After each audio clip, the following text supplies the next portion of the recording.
Boom, boom, boom. All right, here we go. All right. Oh, welcome back to the channel. I again, give me a second, get things together. SummerSlam Night 2 just ended, and look, I just kind of jumped on to talk about what happened tonight. I don't have any notes or anything. I'm strictly going off the dome. So with the live stream, if anybody, I'm sending it out to the guys. If anybody wants to jump on, um, they may jump on later. But yeah, give me a couple seconds. I'm gonna go over night one. I'm sorry, night 2 and night 1, kind of all together, just to kind of get this content on this channel. Give me 1 second here.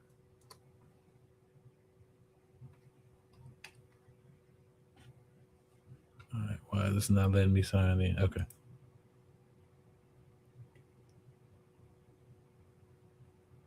All right. Well, anywho, so yeah, we just ended night 2 of some WWE SummerSlam, and even though we didn't jump on yesterday to talk about night 1, on paper I thought night 1 was going to be better, but night 2 I think was actually better than night 1. Um, just the main event being Seth Rollins and Roman Reigns. I haven't checked the times, but I think that match went on a good 35 to 40 minutes. I have to double check on that time, but yeah, that in my opinion that was the match of the night with Penta and Chad Gable coming in second. But yeah, let's just go through the results real quick.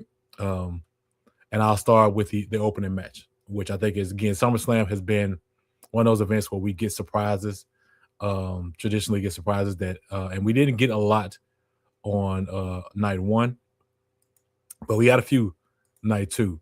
So the opening contest was Finn Balor versus Sami Zayn for the number 1 contendership for the WWE Undisputed title. So we knew about Seth and Finn wrestling their match. But right before the match started, Nick Aldis came out, who is now being reinstated as the general manager of SmackDown. We'll talk about his match a little later that he had with Gunther on yesterday.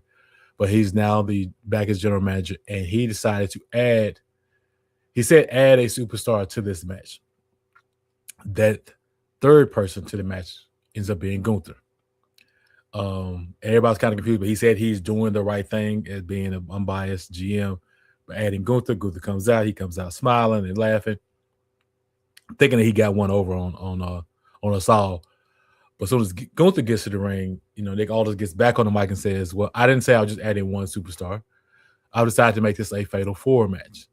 And another surprise superstar came aboard, and that was Kevin Owens. We have not seen Kevin Owens in over a year, I believe. I forget exactly when he got injured, but he got injured, neck injury. It was even questioned if he would even be able to wrestle again. But he popped up as one of the surprises of the night. Then we so the match ended up being a Fatal 4 match. Great match, back and forth contest.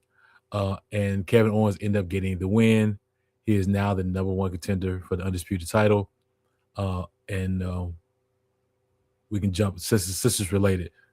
We saw CM Punk retain his title on night 1 against Cody Rhodes with the help of Randy Orton, which was the one surprise, I believe, from night 1, with Randy Orton coming out in that match, giving CM Punk the win. So we setting up a program now with CM Punk and Kevin Owens. That'd be interesting. So yeah, so KO is now the number 1 contender. And again, like I said, I'm going off the memory because I didn't write anything down. I believe the next match was Trick Williams and Baron Corbin. Trick defending his United States Championship. It was a straight back and forth match. I had a feeling with bringing Baron Corbin back, and that he would get the win. I mean, I know Trick has had a great run as champion, and but Lil Yachty came out with him. Lil Yachty tried to interfere. Baron Corbin kind of stopped him on a couple occasions, and I think because Lil Yachty was out there, it caused a distraction that ultimately ended up causing Trick because while he was distracted, Baron Corbin hit Trick with his title, set him up for end of days. 1, 2, 3, we have a new United States champion in Baron Corbin. So I can see that program going on. I'm sure Trick will get a rematch, and that feud will continue for a while. But yeah, so then transition now. Thinking back to, and I want to see if I can put this on here. Let me see if I can. I don't know if I can add both pictures from night 1 and night 2. No, probably not. But then I believe was the ladder match, the women's ladder match for the interim women's championship, WWE Women's Championship. You had Tiffany Stratton, Jade Cargill, Lash Legend, Chelsea Green, and Charlotte Flair. I was going in thinking Charlotte would win this. You would set up another Charlotte and Rhea storyline once Rhea Ripley comes back from her injury. This was a great ladder match, especially the ladder match that for the women. They took some bumps, they took some chances with those ladders. It was set up where Chelsea had climbed up and Chelsea was just about to grab the title, and the rest of the ladies were laid out. And Jade Cargill's baddies, B-Fab, Mia Yim came out to try to stop Chelsea Green. They kind of had her trapped upside down on the ladder. Charlotte and Jade in the back in the ring. They ended up taking the tumble off the ladder, which basically left Chelsea alone. She was able to flip herself back up, climb up to the top, and Chelsea Green is your new interim women's champion. So congratulations to Chelsea Green. Like that for her. I don't like the interim title chance though. It doesn't matter if it was the women's or the men. I don't like that interim term because it basically just means you're holding this title until the real champion comes back. I'm sure they will have a match to determine, quote unquote, the real champion, but I just don't like that interim term. They should have just stripped the title from Rhea to begin with and set up the feud that way, and let whoever wins the title in this match be the extra real women's champion, and then when Rhea is healthy, she can come back and then we can settle differences that way. So I think next up was our Human Money's on the Pole match with Danhausen and Dominic Mysterio. Not much to say about this. With any Danhausen match, you're going to get shenanigans. The Mini-Hausens came out, caused the distraction with Dom. Well, let me backtrack. JD McDonough came out first to kind of interfere in the match, try to help Dom win title.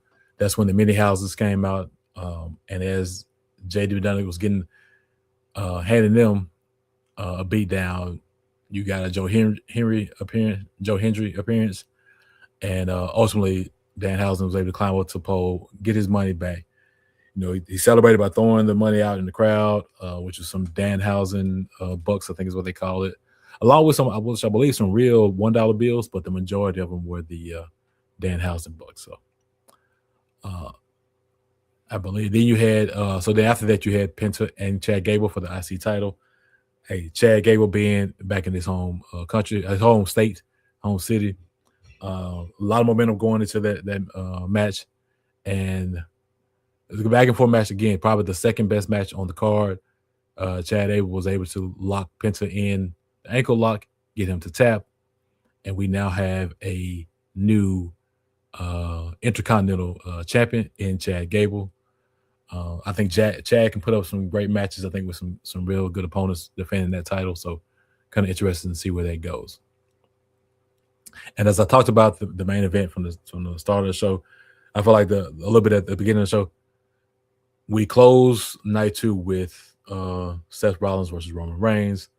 Seth comes out initially to the Shield music, then he switches into his regular theme music. Of course, Roman Reigns comes out as a champion. This match was the longest match, I believe, of both nights. I have to go back and look at the times, but it's a back and forth match, a lot of close falls. And right when you thought Seth was going to win, Roman was able to pull it out to beat him fair and square, no interference from any bloodline members. It was a straight up match. Roman Reigns, your tribal chief, is still the WWE World Heavyweight Champion, and I acknowledge Roman Reigns is my tribal chief. That has not changed. So that's kind of a quick summary of night 2. I'm going to jump on and mention just night 1 real quick, just so we can get a full breakdown of everything that's going on now in WWE. So night 1, as we go back and reflect, the main event, surprisingly, was Brock Lesnar versus Obafemi in a steel cage. The championship match was actually the match before that. So, but I'm gonna start at the top. So we opened with Io Sky versus Liv Morgan for the women's world title. Great match. I was expecting Io to win this match. She did not. Liv was able to pull it out with some interference from the Judgment Day, Roxanne and Raquel.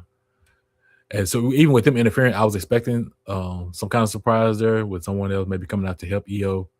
But ultimately, Liv won the match. She is still the women's world champion.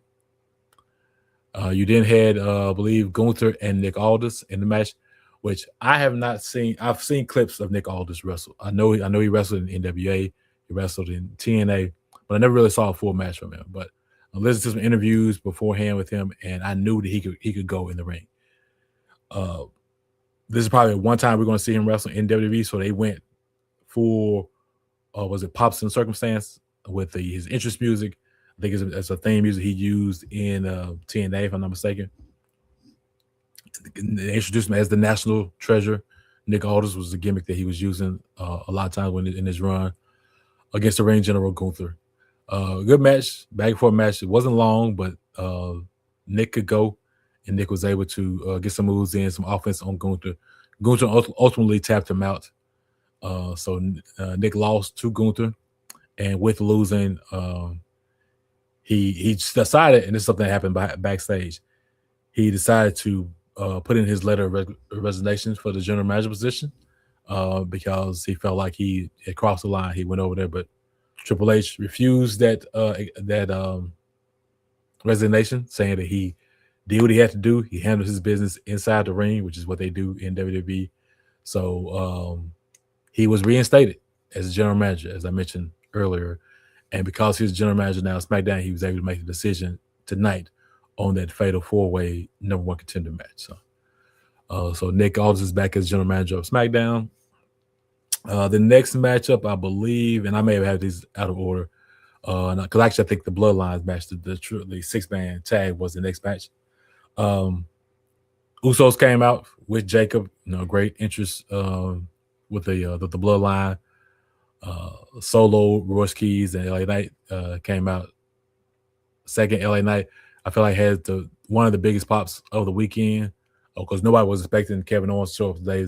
He got the biggest pop, but the crowd is really behind LA Knight.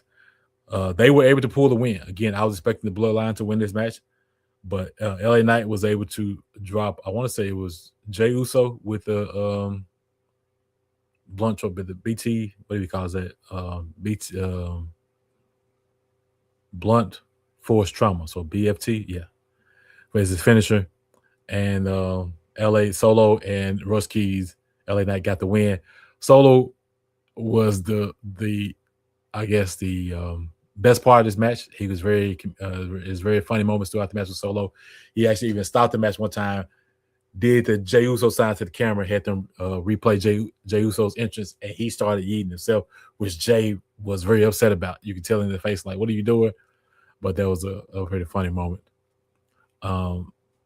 Next up was the next one that I'm thinking about is the women's 6-man tag team match. The Bellas with Paige against Fatal Influence. I knew Fatal Influence would win this match. That's what I was expecting. They did win. And what a lot of people thought would happen a lot earlier, it happened tonight, where Paige took the pinfall. She lost, and then Nikki and Brie turned on Paige. Brie does appear to have an injury. She was holding her shoulder the whole time they was beating down Paige. Nikki Bella pretty much did most of the work on that one, but they set up a feud now, I guess, with Nikki and Paige, and with the Bellas, if they're both healthy. I saw some people talking about possibly AJ Lee coming back and helping Paige against the Bellas. Maybe that's where they're going with this, but we'll see. You next had the match for the undisputed WWE title, Cody Rhodes and CM Punk.